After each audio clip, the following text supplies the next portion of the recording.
அது ஒரு வேளை உங்களுக்கு பேர் மாத்துனதுனால நல்லது நடக்கும்னா, இயற்கையே பேர் மாத்தட்டும். நீங்க அவகாசம் குடுத்துட்டு அமைதியா உட்காருங்க. அவ்வளோதான். அப்ப பெயர்கள் என்பது அதுவும் நான் என்ன சொல்றேன்னா, பேர்களுக்கான மீனிங் தான் மாறுது. ம். இப்ப நீங்க வெறும் ஏவோ, 2 ஏவோ, 5 டியோ போட்டீங்கன்னா, உங்களுடைய மீனிங்கும் மாறாது, பேரும் மாறாது, ம். வாழ்க்கையும் மாறாது. சும்மா நீங்களா ஸ்பெல்லிங் தப்பா ஒரு பேர எழுதி வச்சுக்கிட்டு இருக்க மாரி எழுதி வச்சுட்டு வாழ்க்கை ஃபுல்லா ஸ்பெல்லிங் தப்பான பேர எழுதி வாழ்க்கை ஓட்ட வேண்டியது தான். நான் சொல்றது அர்த்தமே மாறுற மாரி. டோட்டலா பேரே மாறுற மாரி நீங்க பேர் மாத்துனீங்கன்னா, கண்டிப்பா வாழ்க்கையில மாற்றங்கள் இருக்கு.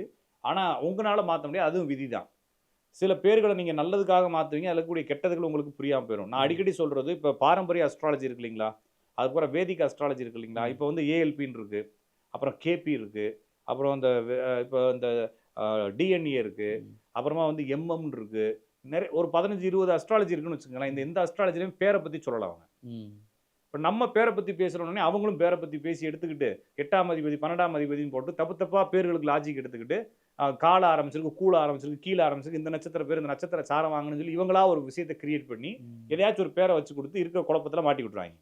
கொண்டு வந்து எல்லாத்தையும் இது பண்ணி கடைசியில கொலாப்ஸ். அமுக்குனோனே 0 ஆயிரும். கால்குலேட்டர் மாரி ஆயி போயிரும்.